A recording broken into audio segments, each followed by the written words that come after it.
আজকে দেখা যায় মাদ্রাসা, মসজিদ, ওয়াজ মাহফিল, দ্বীনি যত কাজ আছে এগুলো চলার জন্য কমিটি করা হয়। আজ থেকে 30 বছর 40 বছর আগে কোনো কমিটি ছিল না, সব কমিটি ছাড়াও কাজ হইতো, কিন্তু এখন কমিটি লাগে।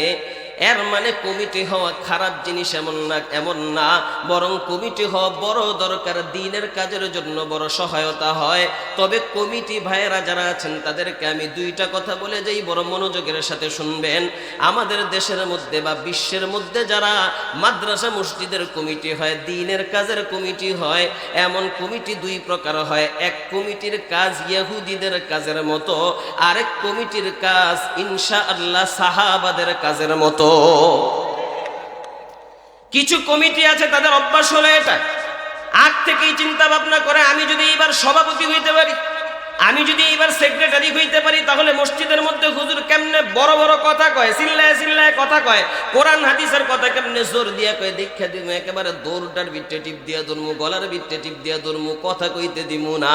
মাদ্রাসা কেমনে আগে বাড়বে আমি দেখা ছাড়বো, মাদ্রাসারে আগে বাড়তে দিব না। যেখানে কাজ আসবে সেখানেই আমি বাধা সৃষ্টি করব। আমি বলি এমন কমিটির কাজের মাঝে আর ওই ইহুদিদের কাজের মাঝে কোনো পার্থক্য না।